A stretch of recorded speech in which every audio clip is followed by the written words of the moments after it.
গল্প হাড়গিলা রাজা। গল্পটি যদি তোমাদের ভালো লাগে তাহলে আমার চ্যানেলটি লাইক, শেয়ার ও সাবস্ক্রাইব করো। এক যে ছিল রাজা, তার কাছে এলো এক সওদাগর।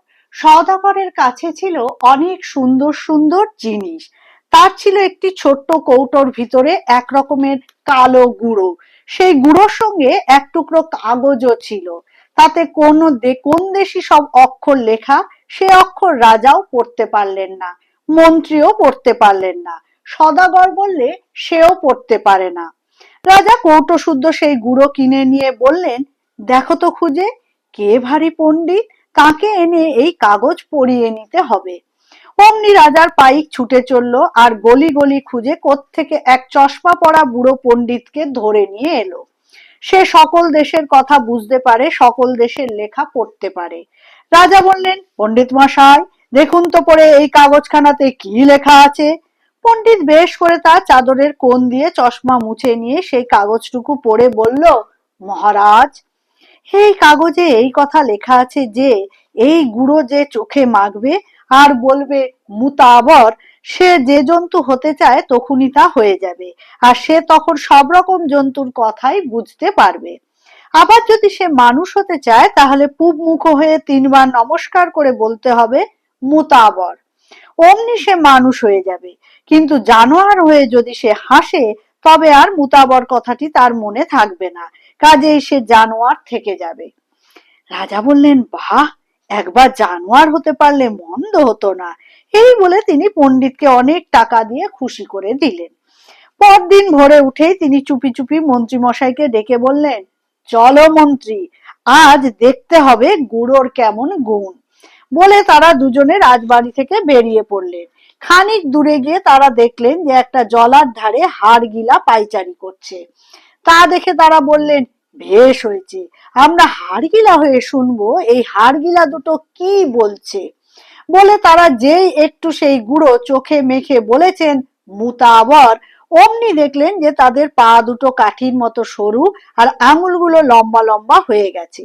মুখে 1 হাত লম্বা ঠোঁট দেখা দিয়েছে। গায়ে আর হাতে দিব্যি ছাই ছাই আর কালো কালো পালক গজিয়েছে। তাদের গলা 2 হাত লম্বা আর মাথা ন্যাড়া হয়ে তারা বেশ সুন্দর দুটি হাড়গিলা হয়ে গেছে। হাড়গিলা হয়ে তাদের কি মজাই লাগলো। তখন তারা ছুটে শুনতে গেলেন সেই জলার ধারের হাড়গিলা দুটো কি বলছে।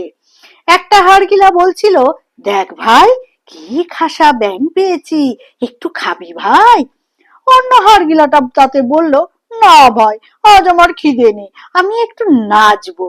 এই বলে সে ঘাড় বাঁকিয়ে ঠোঁট খটখটিয়ে এমনি চমৎকার নাচ নাচতে লাগলো যে রাজা আর মন্ত্রী তা দেখে হেসেই অস্থির। হেসে ফেলে তারপর তাদের মনে হয়েছে, এই রে সর্বনাশ, হাসতে মানা করেছিল, কিন্তু তখন আর ভাবলে কি হবে, তার ঢের আগেই তারা কথাটা ভুলে গেছেন। হায় হায়, এখন উপায়। হাড়গিলাকে তো আর দেশের লোকে রাজা বলে মানবে না, ঘরের লোকও বাড়িতে ঢুকতে দেবে না। বেচারারা এখানে সেখানে উড়ে বেড়ায়। গাছের ফল তাদের সেই লম্বা ঠোঁট দিয়ে খাবার সুবিধে হয় না। ব্যাঙ খেতে গেলে বমি আসে।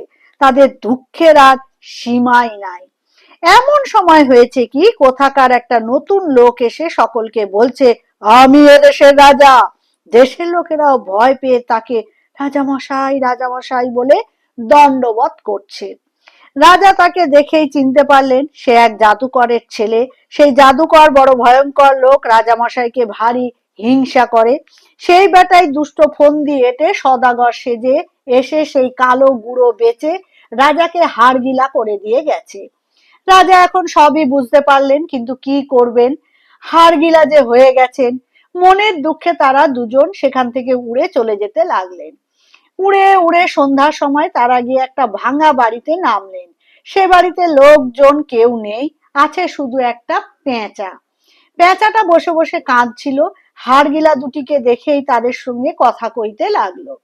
রাজা বললেন, তাই তো, তুমি পেঁচা হয়ে মানুষের মতো কথা কও, তোমারও বুঝি তবে আমাদের দশা। তুমিও বুঝি আগে মানুষ ছিলে, কেউ তোমাকে পেঁচা করে দিয়েছে? পেঁচা বলল, আমি রাজার মেয়ে ছিলাম, এইটা আমাদের বাড়ি ছিল, এক দুষ্ট জাদুকর আমাকে পেঁচা করে দিয়েছে, বলেছে যে আমাকে পেঁচা দেখেও যদি কেউ বিয়ে করে তবে আমি আবার মানুষ হব। রাজা বললেন, আমি যদি আবার মানুষ হতে পারি তবে তোমাকে আমার রানী করব।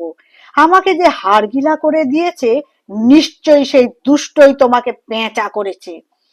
পেঁচা বলল, রাত্রে সে এইখানে আসবে, তার সঙ্গে আরো কয়েকটা দুষ্ট লোক আছে, তাদের নিয়ে সে এসে আমাদের খাবার ঘরে বসে মিঠাই খায় আর কোথায় কি করেছে তার গল্প করে। তারা তখনই সেই খাবার ঘর খুঁজে বার করে জানলার ফাঁক দিয়ে চুপি চুপি তার ভিতরে উঁকি মারলেন। উঁকি মারতেই দেখলেন যে সেই সওদাগর সেখানে বসে আর কয়েকটা ভারী দুষ্ট মতো লোকের সঙ্গে কথা বলছে, আর বলছে আর কিছু নয়, রাজাকে কি করে হাড়গিলা করে দিল সেই কথা। সে কথা বলতে গিয়ে সেই গুঁড়ো চোখে মেখে যে মুতাবর বলতে হয় তাও সে বলতে বাকি রাখলো না। রাজার মন্ত্রী তা শুনে যে কি খুশি হলো তার কি বলবো। আর কি তারা সে কথা ভোলেন, সেই ঘরের কাছ থেকে ছুটে খানিক দূরে এসেই তারা দুজনে পূব মুখ হয়ে তিনবার নমস্কার করে বললেন, মুতাবর। অমনি দেখেন তারা আর হাড়গিলা নাই। যেমন রাজার মন্ত্রী ছিলেন তেমনি রাজা আর মন্ত্রী হয়ে গেছেন। তাদের সেই পোশাক অবধি ফিরে এসেছে, তার পকেটে রাজার টাকার থলি আর সেই কালো গুঁড়োর কৌটোটি অবধি আছে।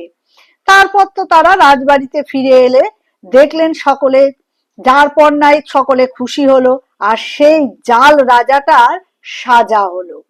তাকে ধরে এনে তলোয়ার খুলে রাজামশাই বললেন, বল বেটা, আমি হাড়গিলা হব, নইলে এই কাটলাম তোকে। অমনি সে কাঁপতে কাঁপতে বলল, আমি হাড়গিলা হব। তারপর তার চোখে সেই কাজল গুঁড়ো মাখিয়ে দিয়ে বললেন, বল মুতাবর। সে বলল, মুতাবর। অমনি সে হাড়গিলা হয়ে গেল, আর সকলে তাকে ধরে খাঁচার ভেতর পুরে দিল। পেঁচা তো অবশ্যই রাজা বিয়ে করলেন।